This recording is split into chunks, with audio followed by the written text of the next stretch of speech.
Meu irmão, minha irmã, onde quer que você esteja, desejo que esta Eucaristia sustente a sua fé.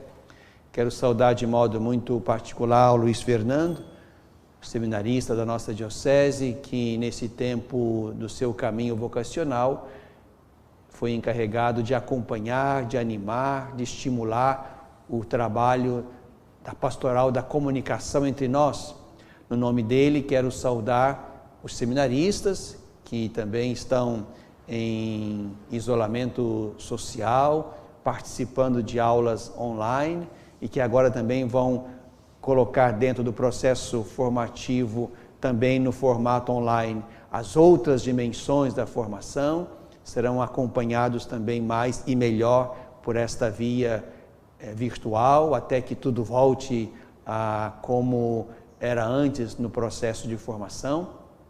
Quero saudar também no nome dele todos os pasconeiros, aqueles que aí nas diversas comunidades e paróquias se dedicam a PASCOM, a pastoral da comunicação, tentando levar com criatividade, com beleza, com competência, a boa palavra, o Evangelho de Jesus Cristo aos corações, pelos meios modernos, eficientes, que nós conhecemos hoje e que estão sendo usados neste tempo de pandemia. Graças a estes meios, e mais ainda, graças a esses agentes de pastoral da comunicação, nós estamos podendo nos manter em contato. Mesmo que não seja o contato que nós quereríamos, mas é o contato possível para este tempo. E graças a Deus existem irmãos e irmãs de muitas idades se dedicando a este ministério da comunicação no meio das nossas comunidades. Pois bem, meu irmão, minha irmã, estamos chegando ao final do tempo pascal. Este 7º domingo da Páscoa é o domingo da Ascensão do Senhor.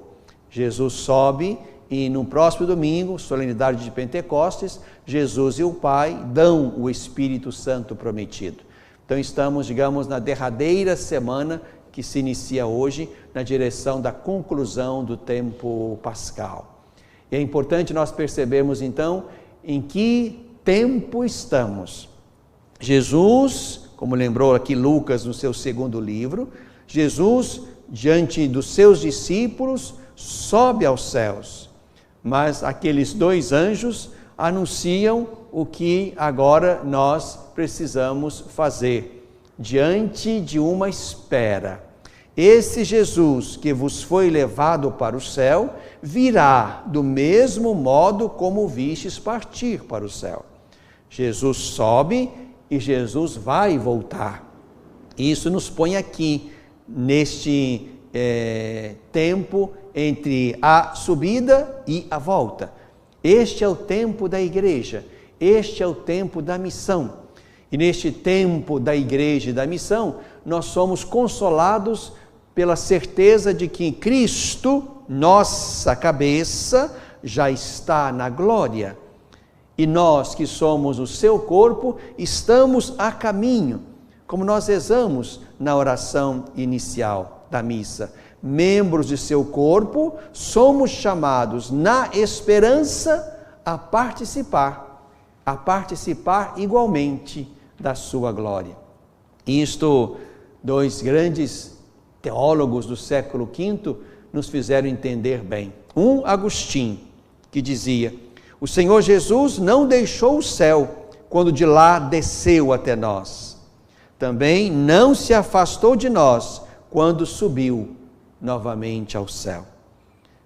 Dizia ele: assim como Jesus subiu sem se afastar de nós, também nós, a nossa humanidade, subiu com ele. O outro grande teólogo também do século V é o Papa Leão Magno, e é ele quem nos ensina: aquele que ao descer à terra não tinha deixado o Pai, também não abandonou os discípulos ao subir para o céu. Essa subida, portanto, não é afastamento de nós, mas como lembra ainda São Leão Magno, celebramos aquele dia em que a humildade da nossa natureza foi exaltada em Cristo e associada ao trono de Deus Pai. Jesus leva a nossa humanidade, na sua humanidade. E a sua humanidade vai marcada com os sinais da sua história, da sua narração de vida, que são os sinais da paixão. Jesus então volta e se assenta à direita do Pai, de onde há de vir. Mas esse Jesus leva consigo a nossa humanidade e as marcas da história de amor que ele viveu conosco. Então, neste tempo de missão, neste tempo da igreja, nós somos chamados, irmãos, irmãs, a nos perguntar sobre o que devemos fazer. Qual é a nossa tarefa? Não se trata de ficar, como lembraram aqui os anjos, não se trata de ficar ali parados, ou aqui parados, de braços cruzados, olhando para o céu, aguardando uma volta. Mas se trata de compreender que temos uma missão. E o Senhor Jesus, nesses últimos versículos do Evangelho de Mateus, já esboça qual seja a nossa missão. Aqui nos encontramos na Galileia, onde Jesus pediu que os discípulos fossem para lá se encontrar com eles. Em Mateus, ali começa a missão, ali termina a missão. É ali então que Jesus dá as suas últimas instruções, depois de ter estado ressuscitado por 40 dias, como lembra Lucas nos Atos dos Apóstolos. Agora Jesus, antes de partir, então, ainda se dirige aos seus para dar-lhes a palavra que ilumina a missão. Uma missão que nós não realizamos sozinhos. Este texto, então, de Mateus, nos faz pensar, pelo menos, em 3 ocupações nossas, ou 3 certezas nossas ao longo do caminho até que ele volte. A primeira certeza é que nós vamos ter que, todos os dias, cuidar da nossa fé. Ali naquele último dia, naquele último contato do Senhor com os seus, o texto diz: quando viram Jesus, prostraram-se. Isto é, reconheceram Jesus como o Senhor vivente, o Kyrios. Prostraram-se. Mas o texto continua: ainda assim alguns duvidaram. Depois de tudo, depois de verem tudo, depois de terem tomado parte no ministério histórico de Jesus, depois de terem experimentado a sua presença nova, ainda assim alguns duvidaram. Então, digamos que a nossa primeira tarefa é a tarefa de zelar pela fé. Não permitir que, diante das dificuldades, das provações, como agora, nós titubeemos, nós renunciemos à fé, nós percamos a fé. Não. É preciso manter a fé.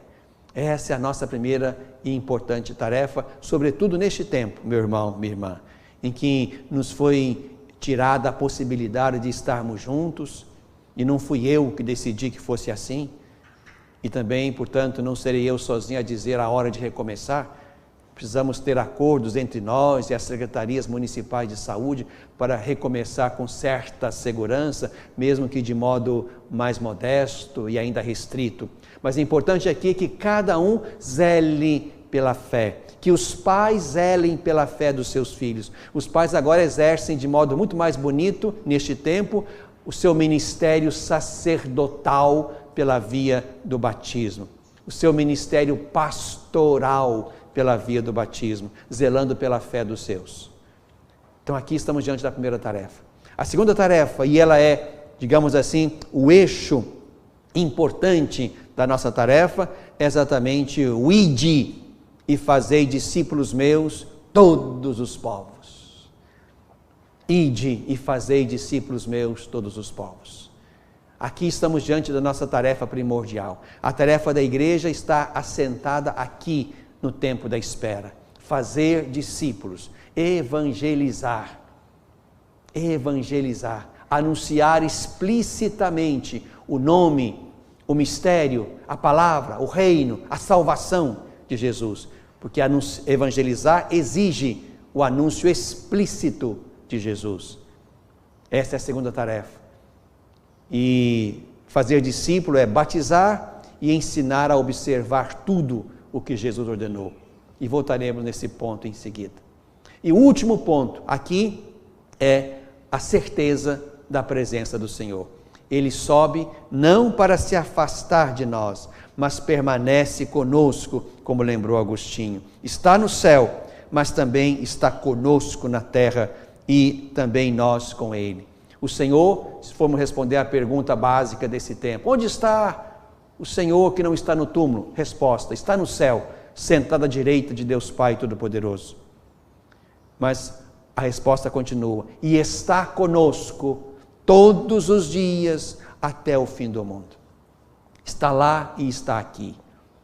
Está na cabeça, que está lá junto do Pai, está também presente no corpo todo que é a igreja, assegurando-nos que lá é o destino da igreja e de todo aquele que crê. Mas quero voltar então nesse ponto antes de terminar, que é exatamente essa palavra de Jesus, ensinando-os a observar tudo o que vos ordenei. Aqui, meu irmão, minha irmã, o texto de Jesus, a palavra de Jesus, o texto de Mateus, nos põe diante da história de Jesus, da palavra de Jesus, ensinando a observar tudo o que vos ordenei. A história de Jesus entra, digamos, como ponto central de uma história de amor de Deus conosco. Na mensagem que o Papa Francisco escreveu para este Dia Mundial das Comunicações Sociais, o conceito base que o Papa escolheu foi o conceito de narração. Narração. E vamos tratar disso um pouco depois na live, logo após a missa. Mas brevemente, o Papa fala de narração. Nós somos seres de narração. Nós precisamos tecer nossas histórias. Precisamos construir as narrativas da nossa vida. Precisamos ler e penetrar narrativas dos outros para aprender com eles, com o seu jeito, com os seus exemplos, com o seu modo de encarar a vida. Nós temos, lembra o Papa, muitos heróis do dia a dia e precisamos nos mirar nestes para darmos conta também nós da nossa missão. Por isso o Papa vai dizer que a história de Jesus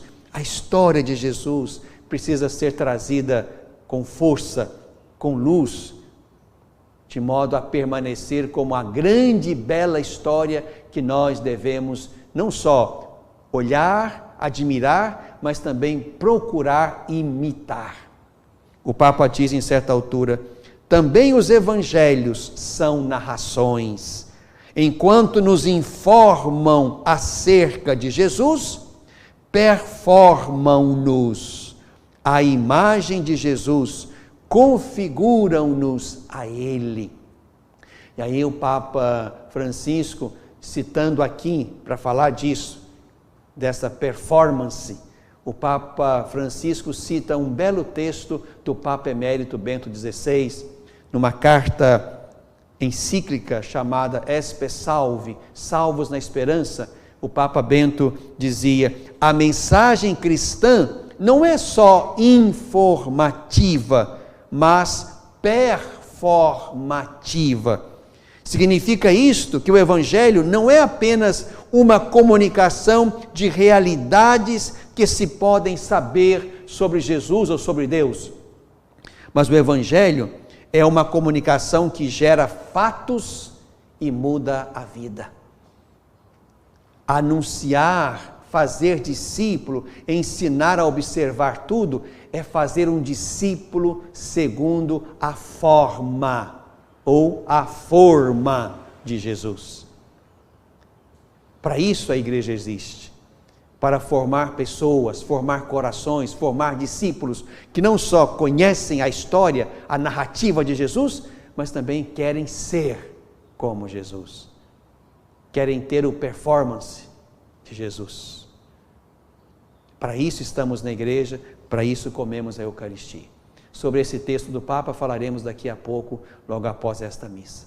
E peçamos então a Jesus que nos ajude nesse tempo de missão, cada um, eu na minha missão, você na sua missão, cada um de nós, sermos capazes de cuidar da fé, de, com o nosso testemunho, também levar outros a crer no Senhor pela via do batismo e do seguimento, e levar a todos nós essa Eucaristia a ter a consciência clara de que o Senhor está conosco, que neste tempo não é um tempo em que nós sofremos sozinhos, o Senhor está conosco, e neste tempo de pandemia, de dificuldades, de privações, nós somos chamados a dar o belo testemunho de que o Senhor, nosso pastor, caminha conosco nesse tempo tenebroso, nos ajuda na missão que continua até que Ele volte.